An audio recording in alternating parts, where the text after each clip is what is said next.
C'est officiel, on l'apprenait ce mardi 4 janvier 2022, la GPA, la gestation pour autrui, autorisée pour les couples homosexuels, les hommes célibataires et les transgenres en Israël à compter de la semaine prochaine. Et oui, c'est ce qu'a annoncé le ministre de la Santé, Nitzan Horowitz. Un jour historique pour la lutte LGBT en Israël, la longue lutte pour l'égalité, un jour historique pour la société israélienne dans son ensemble, dit-il, mettant fin à des années d'injustice et de discrimination. Donc ça, c'est pour la déclaration du ministre. Israël bien en avance sur de nombreux pays européens, dont la France.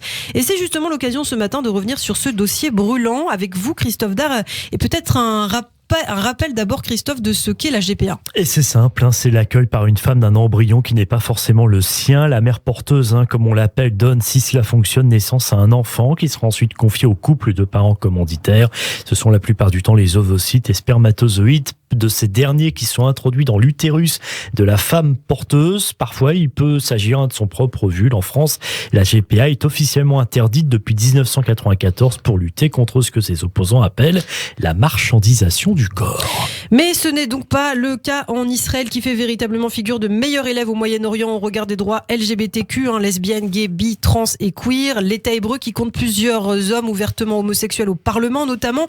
Mais jusqu'ici, la gestation pour autrui restait quand même inaccessible aux couples de même sexe et aux hommes célibataires. En effet, le recours à des mères porteuses a été légalisé en Israël en 1996, uniquement pour les couples hétérosexuels, puis pour les femmes célibataires. Certains couples homosexuels israéliens recouraient ainsi à la GPA dans des pays comme l'Inde, le Népal, la Thaïlande ou les États-Unis.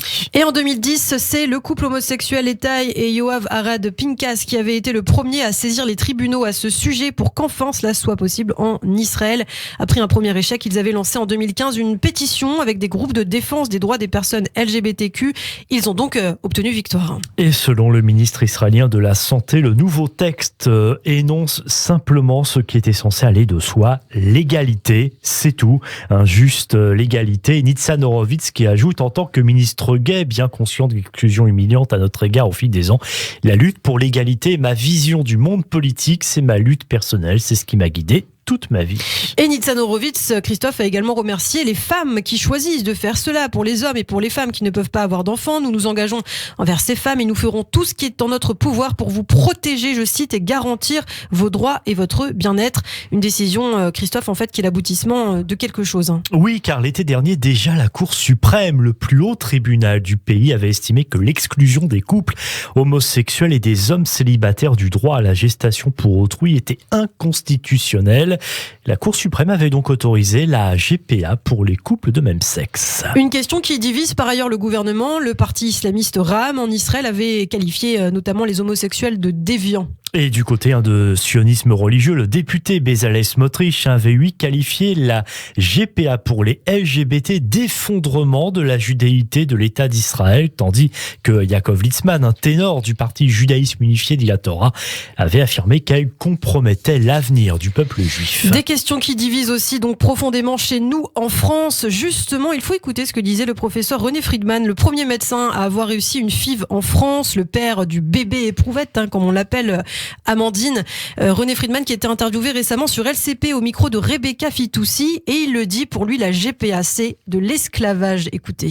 On se met toujours du côté de ceux qui vont en bénéficier, c'est-à-dire c'est comme si vous demandez à des propriétaires d'esclaves s'ils sont pour l'esclavage ou contre. C'est pas à ces gens-là qui vont... C'est difficile de comparer ces femmes qui sont volontaires pour porter un enfant pour un couple à des esclaves si elles le font bien volontiers. Qu'est-ce qui vous prouve que le font bien volontiers? Le font économiquement, c'est comme la prostitution.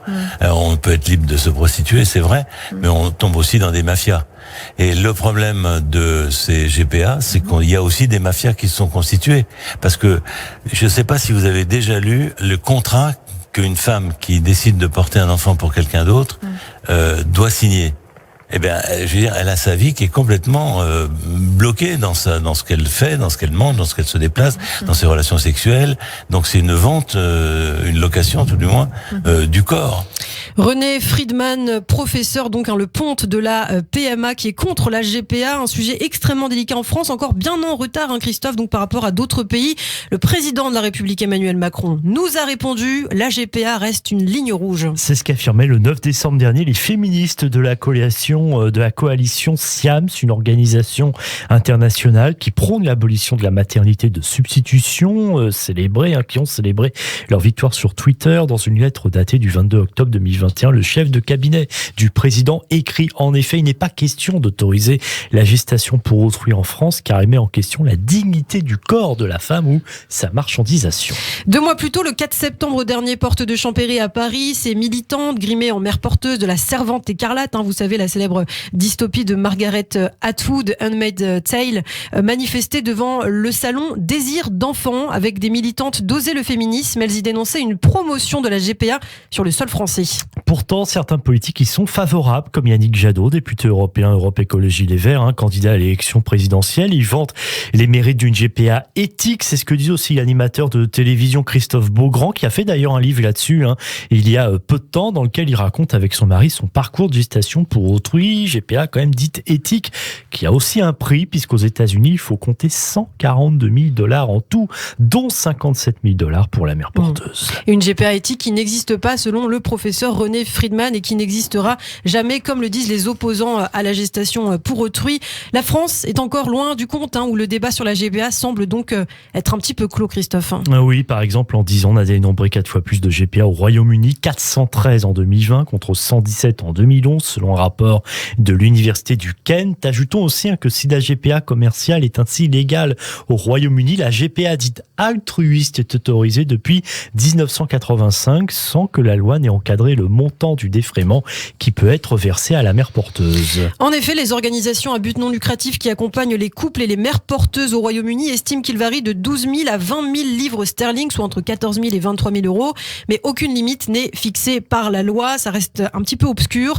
Bien qu'altruiste, peut-être avec une GPA, il est peu probable que les mères porteuses soient des femmes issues, surtout des milieux aisés ou privilégiés de la société anglaise. Et le rêve d'enfant des unes rejoint les rêves de s'en sortir des autres, et qu'elles soient anglaises, indiennes, ukrainiennes, ce que dénoncent donc les détracteurs de la GPA qui parlent d'un marché qui ne cesse de croître, occultant parfois l'envers du décor. Alors la fin justifie-t-elle les moyens? La détresse des couples hétérosexuels qui ne peuvent avoir d'enfants naturellement ou de couples homosexuels qui désirent profondément avoir un enfant justifie-t-il d'avoir recours à la GPA? Les avis sont très partagés, très personnels, et je pense que c'est une question qui continuera à faire couler beaucoup d'encre. En tout cas, on suivra bien sûr sur Radio J ce qui se passe sur la scène politique française avec ces questions, des questions de bioéthique qui sont régulièrement au cœur de l'actualité. Et nous aimerions bien aussi que ces questions-là soient abordées pour la prochaine campagne présidentielle. Il y a beaucoup de sujets qui ne sont pas abordés. On est à 3 mois du premier tour et ça, c'est un vrai sujet majeur pour l'avenir. Absolument. Et pour l'instant, quasiment personne n'en parle. Eh bien, on espère que peut-être les candidats à la présidentielle en parleront. En tout cas, on suivra évidemment tout cela. Comme vous l'avez dit, il reste encore quelques mois